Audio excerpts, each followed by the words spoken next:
Most of our senses, like sight and sound, have a rather convoluted path to our memory centers. When you see something, the visual information travels from your eyes to the visual cortex. Then it's processed and eventually sent to the hippocampus for memory formation. This is a multi-step journey. However, olfaction, our sense of smell, takes a direct route, almost like a VIP pass to the brain's deepest vaults. The olfactory bulb, which processes smells, is directly connected to the amygdala and hippocampus. These two brain regions are crucial for emotion and memory, respectively. This anatomical shortcut is unique among our senses. It's why a sudden whiff of something can transport you back decades with vivid clarity and an accompanying emotional resonance that other senses often struggle to replicate. Think about it. A photograph might remind you of a past event, but it rarely evokes the same raw, visceral feeling as a specific scent. This isn't just a quirk of evolution, it highlights a fundamental difference in how our brains prioritize and process sensory information when it comes to long-term memory and emotional tagging. It's a system designed for rapid association and potent recall, possibly because ancient survival depended on quickly recognizing good food or danger from their odors. This direct neural wiring suggests that our brains consider smell information to be of paramount importance, integrating it almost seamlessly with our emotional and autobiographical archives without the usual detours or filtering mechanisms applied to other sensory inputs. This unique pathway bypasses much of the conscious processing that other senses undergo, embedding olfactory experiences directly into our emotional core. The term Proustian phenomenon comes from Marcel Proust's novel Remembrance of Things Past, where the taste and smell of a Madeleine cake dipped in tea brought back a flood of childhood memories. This isn't just literary flourish, it's a real and powerful cognitive experience. What makes these involuntary memories so potent and distinct? They tend to be more vivid, more emotionally charged, and feel more authentic than memories consciously retrieved. This difference likely stems from the direct amygdala involvement. The amygdala is the brain's emotional hub, and its immediate connection to the olfactory system means that every smell isn't just registered, it's also tagged with an emotional valence right from the start. When a smell triggers a memory, it often feels like we are re-experiencing the past rather than just recalling it. This re-experiencing quality is crucial. It suggests that the original emotional and contextual information associated with the smell is reactivated in a highly integrated way, rather than just pulling up a factual data point. Research has shown that olfactory memories engage a broader network of brain regions, including areas involved in self-referential processing and emotional regulation, further solidifying their unique impact. It's as if the scent acts as a master key, unlocking an entire suite of associated sensory, emotional, and contextual information simultaneously, creating a rich, immersive memory experience that other cues often fail to achieve. This holistic recall is what gives the Proustian memory its characteristic power and sometimes overwhelming nature, differentiating it profoundly from the more fragmented and effortful retrieval of non-olfactory memories. Our olfactory system is incredibly adept at associative learning. From a very young age, we begin to form strong links between specific smells and the experiences we are having. For instance, the smell of your grandmother's cooking becomes inextricably linked to feelings of comfort and security. This isn't just about the food, it's about the entire sensory and emotional environment in which that smell was first encountered and consistently reinforced. Each time you smelled it in her kitchen, surrounded by her presence and warmth, that association deepened.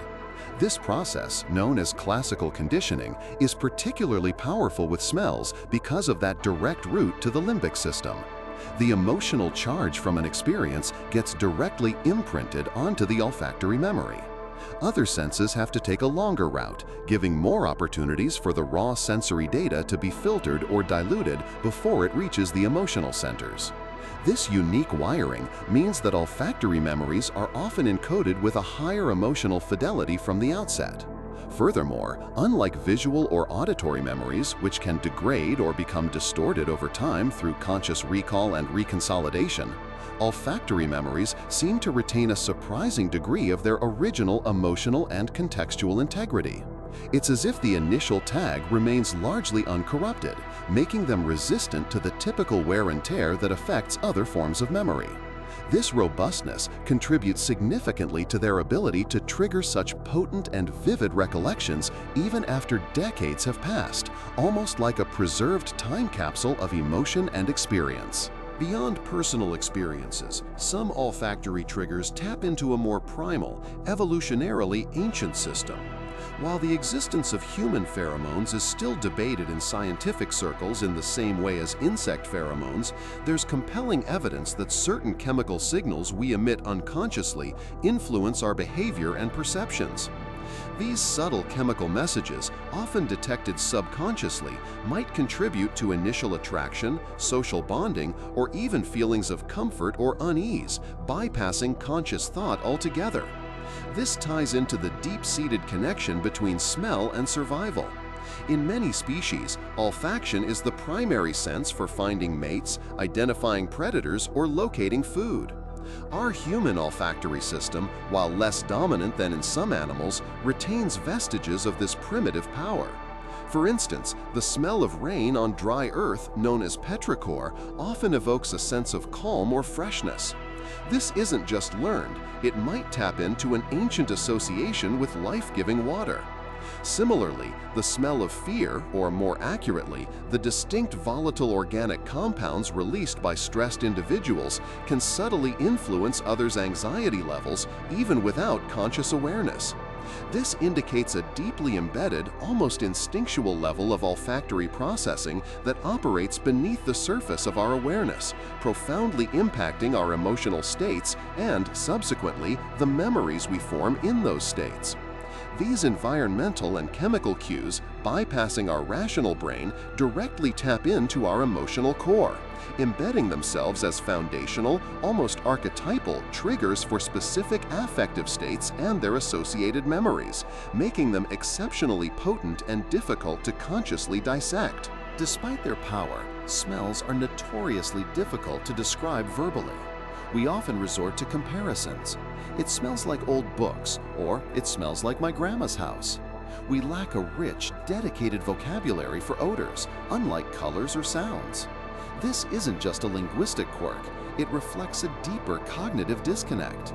Our brains don't process smells through the same cortical pathways that handle language. While the direct connection to emotion and memory is strong, the link to the language centers of the brain is weaker and more indirect. This olfactory amnesia for names makes it challenging to consciously retrieve or categorize smells without external cues. This verbal elusiveness might actually contribute to the power of olfactory memory. Because we can't easily intellectualize or categorize a smell with words, our brain might default to a more holistic, experiential retrieval. When a smell is encountered, instead of prompting a verbal label, it directly activates the entire constellation of associated memories, bypassing the filtering and abstraction that language often imposes. It forces a raw, unmediated connection to the past. Consider how easy it is to name colors, shapes, or sounds. We have specific words for them. But try to describe the smell of coffee without using words like coffee-like or comparing it to other things. It's almost impossible. This inherent difficulty in verbalizing odors pushes our brain to rely on a more fundamental, less processed form of recall, one that is intrinsically tied to the emotional and contextual fabric of the original experience, thereby amplifying its mnemonic potency. It's a memory system designed to work outside the confines of conscious linguistic labels, making it both powerful and enigmatic.